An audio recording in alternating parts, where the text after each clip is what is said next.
이 시간 자기 자신에게 이렇게 한번 선포해 보도록 하겠습니다. 내 영혼아, 내 영혼아, 깨어 일어날지어다.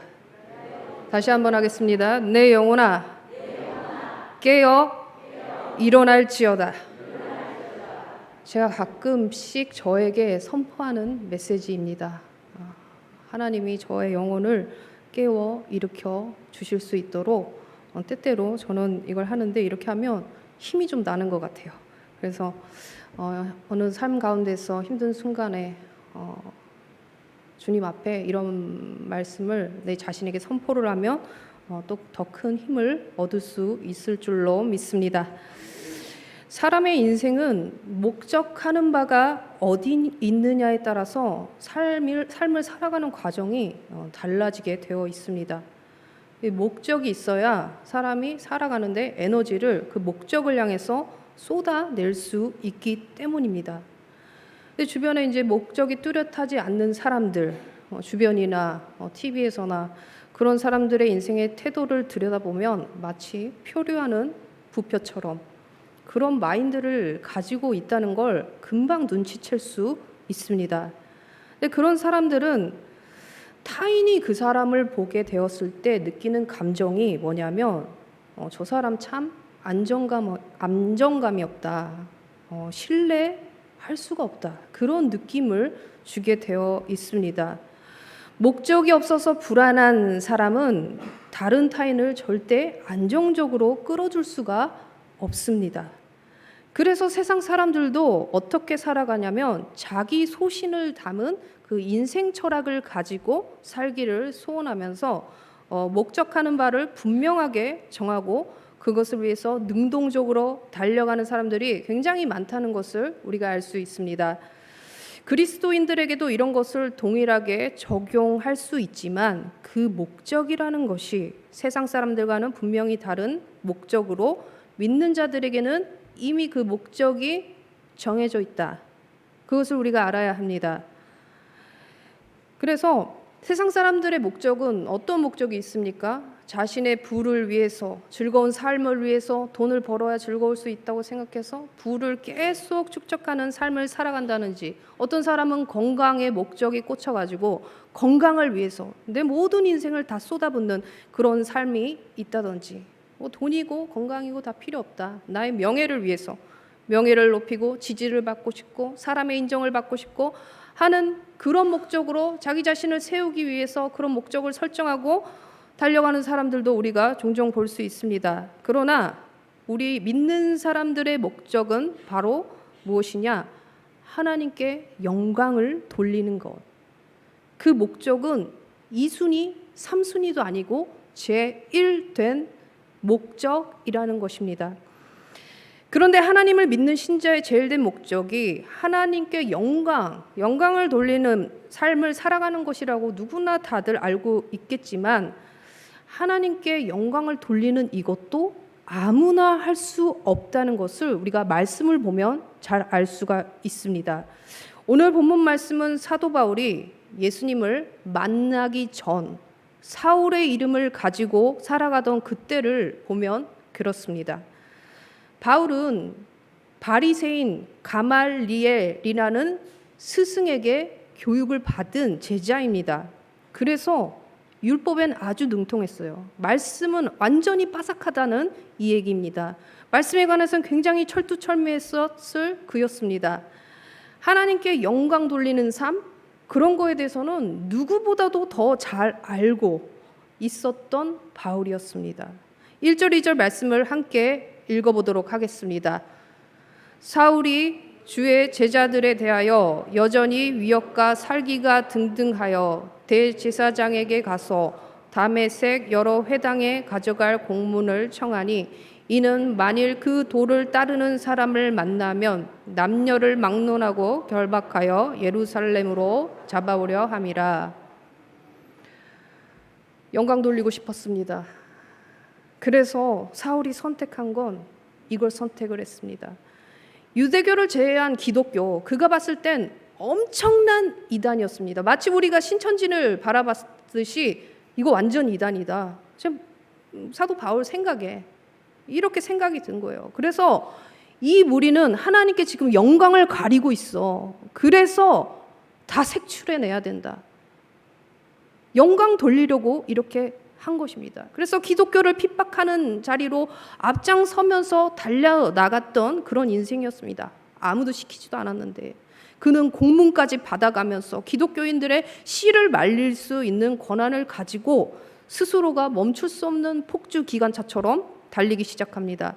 그런데 그런 그의 인생 앞에 다메섹 도상에서 예수님이 등장하십니다. 대낮이었어요. 대낮. 햇빛이 있는 대낮이었는데 햇빛보다도 강렬한 빛으로 임하신 예수님은 사울을 둘러싸면서 사울에게 말씀하십니다. 4절 5절 말씀입니다. 땅에 엎드러져 들음에 소리가 있어 이르시되 사울아 사울아 내가 어찌하여 나를 박해하느냐 하시거늘 대답하되 주여 누구시니까 이르시되 나는 내가 박해하는 예수라. 예수님이 분명 사울에게 이렇게 말씀하셨습니다. 나는 내가 박해하는 예수라. 사울은 속으로 이렇게 생각했을 것입니다. 나는 예수님을 본 적도 알지도 본 적도 없는데 내가 언제 예수님을 박해했다는 이 말인가? 예수님은 수많은 그리스도인들의 핍박과 함께 고통을 당하고 계셨습니다. 왜일까요? 고린도전서 12장 26절 27절 말씀을 우리 함께 읽어보도록 하겠습니다. 시작. 만일 한 지체가 고통을 받으면 모든 지체가 함께 고통을 받고 한 지체가 영광을 얻으면 모든 지체가 함께 즐거워하느니라. 너희는 그리스도의 몸이요 지체의 각 부분이라. 우리는 그리스도의 몸. 예수님은 우리의 머리가 되시잖아요. 우리는 예수 그리스도의 몸된 지체이기 때문에 몸된 우리의 고통은 곧 머리 되시는 예수 그리스도의 예수님의 이 고통이 된다는 거예요.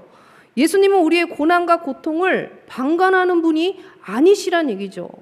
고난 가운데도 고통 가운데도 그 고통을 우리의 그 모든 고통을 예수님께서 다 체휼하셔서 아픔을 공감해 주시는 주님이시라는 거예요. 우리가 괴로울 때 주님을 보라 이 찬양을 많이 알고 부르잖아요. 그 주님께서 위로의 주님께서 우리를 언제나 바라보시고 지키시고 있고 예수님만이 우리에게 참된 안식을 주실 수 있는 그런 분이시다. 아픔을 공감하시며 위로하시며 평안까지 주시는 분이다. 그렇게 우리가 알고 있잖아요. 고통의 현장 가운데 우리가 만약에 놓였을지라도 이 주님을 잊어서는 안 될 것입니다. 그리고 오늘 본문을 보니까 고통을 준 자에게는 반드시 물으세요. 예수님이 지금 사울에게 물으셨잖아요. 왜 나를 핍박하냐고. 이유 없이 핍박당하고 조롱당하는 일이 그리스도인들에게는 많이 있겠지만 누가 강제로 막 핍박한다고 그 핍박도 있겠지만 우리가 그리스도인으로 살아갈 때 우리가 거짓을 행할 수 없잖아요. 사기치면서 살 수 없잖아요. 그런 것도 우리 자체가 핍박받는 삶을 사는 거예요. 그냥 세상 사람들이 하는 대로 살아가면 얼마나 편하겠어요. 근데 그런 걸 못 하잖아요. 많은 핍박이 우리 삶에 존재하고 있다는 거예요. 그런데 핍박한 자, 핍박되는 상황, 그걸 준 자에게 반드시 물은다. 반드시 물으시는 주님이 계시기 때문에 우리가 낙담하지 말아야 됩니다. 그 순간은 낙담이 되겠지만 주님은 그 상황을 반드시 물으신다. 그 사람에게 반드시 물으신다. 그걸 알고 우리가 그 낙담된 순간에도 주님을 붙잡고 일어설 수 있는 것입니다.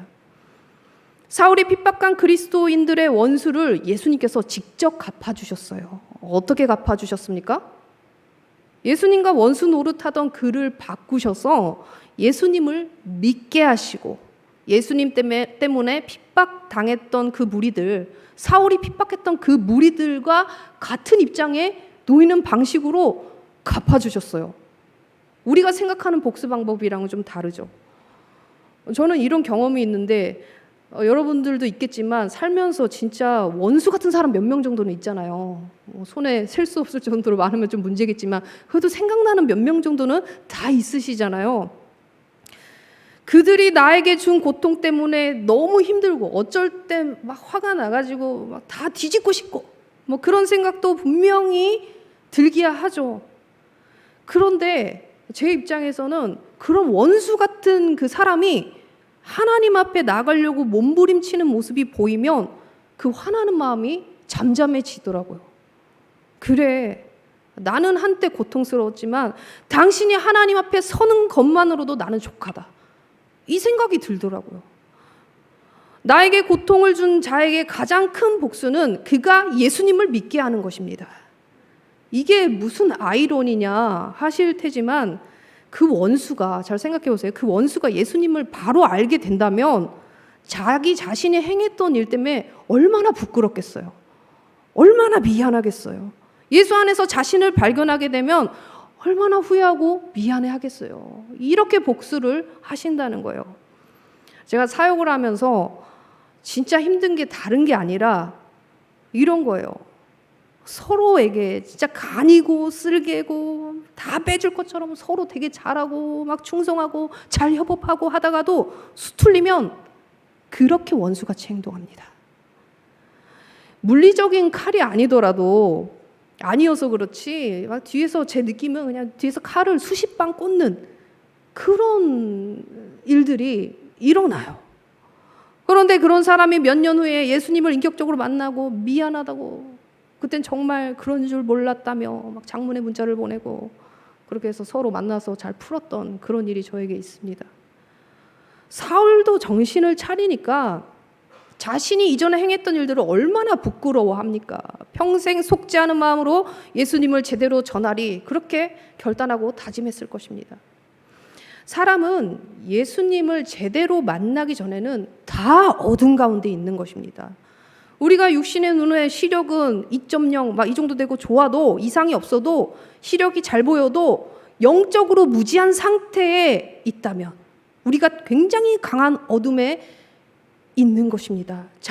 그런 자신이 깊은 어둠 속에 있는 줄도 모르는 상태에서 살아가게 된다는 거예요.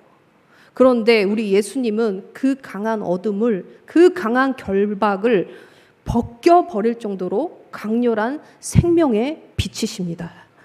사울은 그 주님의 강렬한 그 빛 앞에서 엎드려져서 자신의 힘으로 하나님께 영광을 돌린다시고 끌고 갔던 자신의 인생을 그 자리에서 내려놓습니다. 우리가 주님을 제대로 만나야만 자기가 스스로 끌고 가던 자기의 인생을 내려놓게 됩니다. 오늘 본문에서 다 읽진 않았지만 사울의 눈에 비늘 같은 것이 벗겨지고 앞을 보게 되었던 그 말씀 가운데, 제가 그 말씀 가운데 주님을 만나고 그 현장에서 눈이 열리는 경험을 하고 나서야 저도 제가 끌고 가던 그 인생을 그날 멈췄습니다. 저에게는 제 인생에 간증이 녹아있는 말씀이라 누구보다도 이 말씀은 살아있는 말씀이고 사람을 변화시킬 수 있는 생명의 말씀이라는 것을 제가 확신합니다. 제가 이 말씀의 변화가 됐어요. 히브리서 4장 11절 말씀을 우리 함께 읽어보도록 하겠습니다. 시작. 하나님의 말씀은 살아있고 활력이 있어 좌우의 날선 어떤 검보다도 예리하여 혼과 영과 및 관절과 골수를 찔러 쪼개기까지 하며 또 마음의 생각과 뜻을 판단하나니. 사울은 말씀이신 예수 그리스도를 만나 그 영혼의 강한 어둠, 그리고 그 인생의 자기 계획이 다 찔러 쪼개져 버렸습니다. 쪼개져서 멈춰버렸습니다. 그래서 자기 계획의 폭주 기관차 하나님의 영광이란 것도 자기 기준으로 영광을 돌리는 그 거짓 영광에서 멈추게 된 거예요. 정말 아이러니한 생각이 들지만 우린 주님을 만나면 우리의 계획이 그 순간 멈춰버립니다. 멈춰요. 이게 무슨 일이야? 내가 앞으로 꿈꿨던 그 모든 계획이 다 사라지는 것처럼 느껴요. 그러니까 예수님을 만나는 건 굉장히 기쁜 일이지만 굉장히 어떻게 보면 남들이 봤을 때 위험한 일이에요. 멈춰버려요, 모든 것이. 구약의 모세의 인생을 보면 모세가 주님을 만난 곳이 있습니다. 구약 성경을 읽어보면 바로 불이 붙었지만 타지 않는 떨기나무 앞에서 만났습니다. 그의 인생이 그때 몇 살이었습니까? 80세. 왕궁에서 어렸을 때 왕궁에서 왕자로 엘리트 코스 다 밟고 그렇게 교육을 받았던 그런데 그가 자기 동족 하나를 살리지 못하고 살인자가 되어서 도망자 신세가 되어버렸습니다. 그때 굉장히 머리도 똑똑하고 비상하고 팍팍 돌아가고 그럴 시기에 이 사람이 뭐 했습니까? 도망자가 되어서 들판에서 양이나 쳤어요. 가족이나 돌보고. 그러면서 뭐라고 생각했을까? 이러다 곧 죽을 날 오겠구나. 사명의 사자도 생각하지 못한 그런 인생으로 살아가던 그에게 하나님께서는 그를 떨기나무 불꽃 아래서 다시 부르셨습니다. 떨기나무 불꽃에서 하나님 만나기 이전에 모세는 하나님에 대해서 아는 것 같았지만 잘 몰랐어요. 그래서 하나님을 모르는데 어떻게 하나님이 자기 자신을 사용하실 그 계획에 대해서 알 수 있겠습니까? 이건 말이 안 돼요. 하나님을 모르는데 하나님이 나를 어떻게 사용하시겠다? 이건 모르는 거예요. 하나님을 알아야만 그걸 알 수 있는 거예요. 모르는 게 지금 당연한 거예요. 우리가 모든 인생이 다 그렇겠지만 우리 다음 세대 친구들이 가장 궁금해하는 것이 자신의 진로, 비전에 대해서 생각해 보는데 답이 안 나옵니다. 왜 안 나와요? 하나님을 제대로, 하나님을 깊이 알지 못하면 하나님께서 나를 사용하실 계획에 대해서는 알 수가 없는 거예요. 당연한 결과라는 거예요.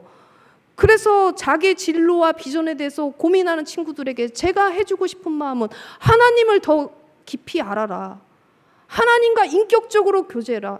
수박 겉핥기처럼 와가지고 하나님 대충 이런 분이야라가 아니라 우리가 인격적으로 만난 대로 한 방에 알 수는 없어요. 점점 더 알아가지는 삶을 살아겠죠. 근데 우리가 그게 아무것도 안 하고 그냥 앉아있으면 저절로 되는 거냐? 아니에요. 말씀을 봐야죠. 예배를 드려야죠. 기도를 해야죠. 이거를 해야 주님을 깊게 알 수 있는데 다 그냥 예배 자리만 그냥 와서 앉았다 가는 주일 예배로 퉁친다는 겁니다. 어떻게 알아요? 자기 비전에 대해서. 정말 답답한 건 모를 수밖에 없는 구조를 살아가는데 나의 비전에 대해서 알려주십시오. 찬양 열심히 하고 다 좋아요. 나의 비전에 대해서 알려주십시오. 평소엔 주님과 함께 교제하는 삶에 관심이 없는데 어떻게 비전을 알아요? 하나님을 모르는데. 그래서 우리는 하나님을 더 깊게 만나는 자리로 진짜 발버둥 치면서 나아가야 된다는 거예요. 우리가 지금 세상이 굉장히 악하잖아요. 악한 문화로 찌들어 있는 이 세대 속에서 어떻게든 아이들 교회 안에서 자라게 하려고 소위 말해서 우리 별짓을 다 하잖아요. 교육부서 별짓을 다 해요. 진짜 선생님들끼리 의논하고 수련하고 성경하고 진짜 힘들게 준비해 별짓을 다 해요. 솔직히 말해서 어떻게 교회에 엉덩이 붙이는 시간을 조금이라도 길게 만들어야 되잖아요. 수련회뿐만이 아니라 우리 때때로 막 먹여줘야 되고 놀아줘야 되고 이벤트도 필요하고 계속 고민입니다. 매달 회의를 해요. 선생님들이. 엉덩이라도 붙이고 교회에 앉아있는 시간이 길어져야 주님을 만날 기회를 얻잖아요. 세상 재밌는 게 굉장히 많은데 넘쳐나는데 지금 교회에 앉아있는 애들은 기적이에요. 그리고 애들뿐만이 아니라 우리 모두가 다 지금 기적이에요. 지금 이 시간 뭐 합니까? 8시부터 평일 드라마 한 편 시작되죠? 끝나면 9시에 뭐 합니까? 9시에 또 시작돼요. 8시, 9시 굉장히 막장 드라마가 구성이 돼 있죠. 10시 또 드라마 또 시작합니다. 이 드라마를 다 포기하고 앉아 계시는 거잖아요. 이거 굉장히 기적이에요. 다시 우리 모세로 돌아가서 그의 나이 80세, 인간적으로 너무 늦었다. 내 인생 너무 늦었어. 늦었다고 생각되는 그 나이에 하나님께서는 떨기나무 불꽃에서 모세를 친히 부르시고 하나님을 인격적으로 만나게 해주십니다. 예수님이 다메섹 도상에서 사울을 만나 주셨던 것처럼 주님이 한 인간의 삶에서 만나 주시는 그 시간은 인간이 생각하는 그 타이밍이랑은 다르게 하나님의 시간표 안에서 가장 정확한 때, 가장 정확한 장소에서 만나주시고, 그 장소에서는 무엇을 하시냐면 우리가 미처 보지 못한 것들을 열어서 보여주시며 우리에게 사명을 주시는 거예요. 그런데 사명을 주실 때 우리는 이제부터 와, 꽃길만 열릴 것 같다 막 이렇게 착각을 하잖아요. 절대 그렇지 않다는 것을 말씀을 보면 잘 알 수가 있습니다. 8절, 9절 말씀 함께 읽도록 하겠습니다. 시작. 사울이 땅에서 일어나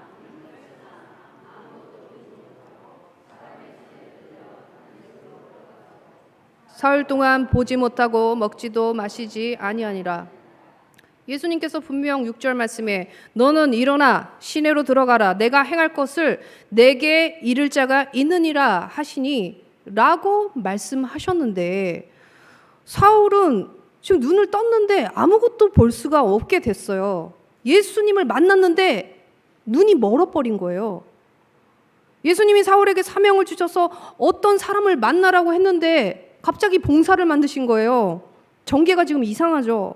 예상 시나리오대로라면, 우리가 생각하는 시나리오라면 사울이 이전에 했던 그 젊은 패기를 가지고 달려나갈 수 있게 해줘야 되는 거 아닌가라는 생각이 들지만, 예상과 정반대가 되어서 사울 자신도 당황하고 주변 사람도 당황하기 시작하는 거예요. 황당한 거예요. 발 한 걸음도 자기 의지대로 나아갈 수 없어서 옆에 있는 사람들이 손을 부축해가지고 끌려가게 된 사울의 모습은 누가 봐도 지금 낯선 모습이 된 거예요. 하나님은 지금 하나님 방법대로 사울을 다루시고 계셨습니다. 의욕 과다에 패기만 넘쳐가지고 예수 믿는 자를 색출해내고 포로로 잡으려 했던 자기 계획에 도취된 자, 자기 인생을 과도하게 끌고 가던 인생, 오히려 그 반대로 예수님의 포로가 되어서, 사울이 예수님의 포로가 되어서 완전 붙잡혀가지고 예수님 계획대로 끌려가는 인생이 지금 된 거예요. 하나님 방법대로 지금 사울을 다루시고 있는 거예요. 우리가 예수님을 진정 만나면 우리가 가지고 있던 세상이 기준된 삶과 가치관들이 어떻게 돼요? 다 전복되어지는 일들이 발생합니다. 세상의 흐름을 따르던 삶, 그게 너무 자연스러워가지고 나에게 거칠 것이 하나도 없어. 세상 사람들이 하는 방법대로 좀 사기도 쳐도 되고, 이렇게 해서 불의한 방법대로 하고 다 맞춰줘. 신앙이 없는 자처럼 그렇게 거칠 것 없이 살아가다가 그렇게 살아가는데, 교회 와서 예배는 드려요.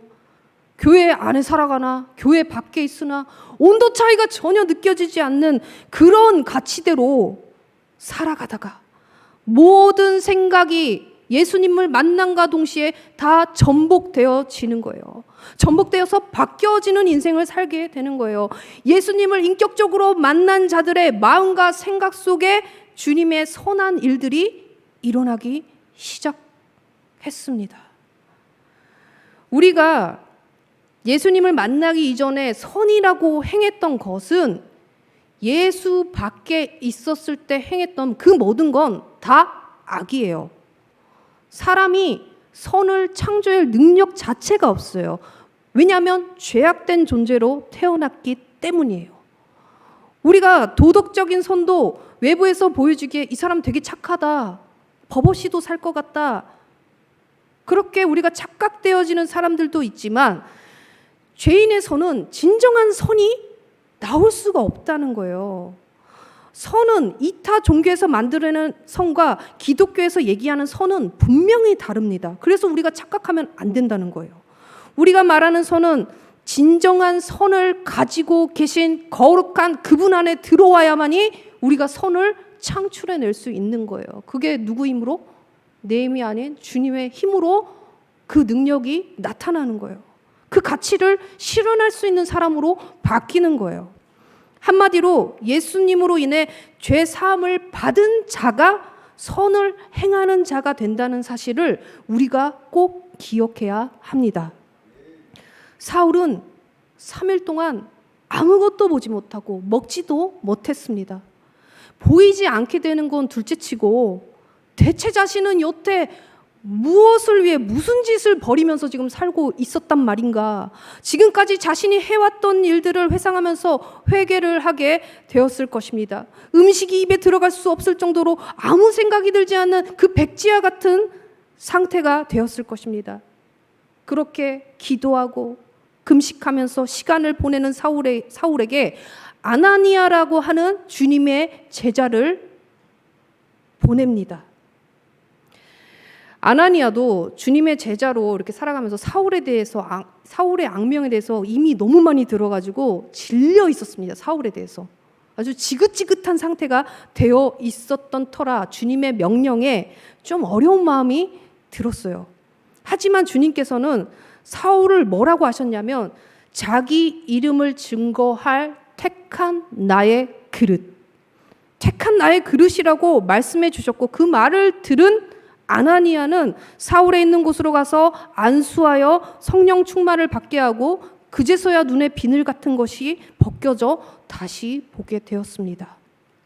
우리가 주님을 만나기 전에는 세상적인 모든 비늘과 같은 것들이 우리 눈에 다 덮여 있는 거예요. 그래서 주변에서 아무리 얘기를 해도, 아무리 예수 그리스도에 대해서 증거를 해도 내 눈에 예수님을 만나지 않고 세상적인 가치관에 내 머릿속에 꽉 차 있으면 절대 볼 수가 없는 거예요. 내 눈이 가려져 있기 때문이죠. 그래서 자기 계획이 충만하여서 내 인생을 내 의지대로, 내 계획대로 이끌고 살아가는 것이 맞다고 하는 사단의 속삭임에 걸려 넘어져가지고 내 인생을 힘겹게 끌고만 다니다가 예수님께서 나의 모든 죄와 어둠을 끊기 위해서 자기를 속죄 제물로 바치신 그 사랑의 주님을 인격적으로 만나게 된다면 내가 세운 계획은 그 자리에서 다 수포로 돌아갈 것입니다. 내 생각으로 사는 존재가 아니고 주님의 생각으로 살아가는 존재로 그 순간 바뀌게 되는 것입니다. 우리는 연약해서 하루에도 수십 번 내 생각과 주님의 생각 사이를 왔다 갔다 갈등하지 않습니까? 오늘도 얼마나 수많은 갈등 가운데 시달리며 살다가 이 자리에 나왔습니까? 그렇게 나왔을지라도 또 어느 순간 너무 연약하여져서 넘어져서 주님 말씀에 혹은 불순종하는 것 같은 날이 나에게 있을지라도 주님이 나를 택하시고 나의 이름을 불러주셨다면 주님께서 내 인생을 끌고 가실 것입니다. 누가 날 끌고 간다는 그 어감 자체가 별로 좋게 들리진 않지만 예수님이 나를 끌고 가주신다면 못난 내가 용기가 없어서 주춤거리고 있을 때, 때로는 포기하고 싶을 때, 주님이 뭐고 신앙생활 다 포기하고 싶을 때, 그때 주님이 나를 끌고만 가주신다면 내 인생 너무 안전한 거 아닐까요? 주님께서 나를 끌고 가주시면 내가 주님 안에서 너무너무 안전한 거예요. 차를 운전하시는 분은 아시겠지만 차를 운전하다 보면 운전자가 누리지 못하는 것들이 굉장히 많이 있습니다. 신호나 내비나 이런 것들을 보느라고 주변의 아름다운 경치들을 고개 돌려서 보지 못할 때가 굉장히 많습니다. 하지만 동승자로 운전자 옆자리에 앉으면 운전할 때 보지 못한 것들, 아름다운 것들, 평소에 보지 못한 것들, 그런 것들을 볼 수 있고, 또한 운전하는 사람이 굉장히 베스트 드라이버예요. 안전한 사람이야. 그러면 믿을 만한 사람이라면 내가 그를 믿고 그 사람을 믿고 편하게 잠을 잘 수도 있다는 것입니다. 우리 인생의 핸들을 예수님께서 잡아주시고 안전하게 이끌어 가주실 것이라는 믿음, 그 믿음만 우리에게 있다면 예수님께 끌려가는 삶에 만족하고, 혹시나 내가 이해하지 못할 만한 고난이나 어려움이나 고통이 찾아올지라도 결국 목적지까지 안전하게 인도해 주실 것이라는 것에 대해서 우리는 이 주님에 대해서 안심하며 나아갈 수 있을 것입니다. 주님께서 우리 인생의 운전대의 핸들이 되어 주셔야 돼요. 우리의 핸들을 주님께 맡겨드려야 돼요. 내가 끌고 가는 인생이 아닌 예수님께 끌려가는 인생이 되어야 한다는 것이죠. 그리고 내가 인생을 끌고 갈 때 보지 못했던 주변 상황들, 예수님께 운전대를 맡기고 내가 예수님께 끌려가면 주변 상황, 보지 못했던 상황들 볼 수 있습니다. 왜 사람이 자기 자신만 보는지 아세요? 주변을 볼 수 없이 내가 그렇게 내 인생 끌고 가니까 주변 못 보는 거예요. 예수님으로 인해 끌려가면 주변의 사람들, 힘든 사람들, 부족한 사람들, 불편한 사람들 다 눈에 들어오게 되어 있어요. 그런 사람들이 리더를 하면 참 좋겠죠. 주변을 볼 수 있는 사람들. 내 인생만 끌고 가는 인생, 나만 생각하는 인생이 아닌 주변을 돌아볼 수 있는 예수님께 끌려가는 인생, 그런 사람들이 곳곳에 교회 안에 굉장히 많이 있습니다. 우리가 나로 시선이 붙들려 있던 그 시선을 외부로, 주변으로 돌아보면서 우리는 그제서야 사명을 감당하게 되는 거예요. 여러분, 어떤 인생을 살길 원하십니까? 내가 끌고 가는 인생이 아닌 주님 손 잡고 이끌려가는 인생이 되는 우리 모두가 되기를 소망합니다. 기도하겠습니다. 하나님 아버지, 감사합니다. 사도 바울이 예수님을 다메섹 도상에서 주님을 만나기 이전에 자기 인생이 자기 것인 줄로 알고 자기가 끌고 가던 힘겨운 인생, 하나님을 모르고 하나님께 어떻게 영광 돌리는지도 모르면서 하나님께 영광 돌리며 살아간다고 자부했던 그 인생이 주님을 인격적으로 만나는 순간 그 자리에 멈춰버렸습니다. 삶이 멈추고 모든 계획이 멈췄으나 예수님께서 그의 손을 붙들어 주셔서 예수님께 쓰임받는 인생으로 살아가게 되었다는 것을 우리가 말씀 가운데 보았습니다. 우리의 인생 또한 이 말씀대로 우리의 삶 속에 이루어 가실 그 주님을 이 시간 우리에게 말씀해 주셨으니 우리의 인생의 핸들을 내가 붙들고 가는 것이 아닌 주님께 맡겨드리는 인생으로 결단하며 주님 앞에 나아가는 우리 모든 인생이 될 수 있도록 주님 역사하여 주시옵소서. 감사하며 예수님의 이름으로 기도드립니다. 아멘.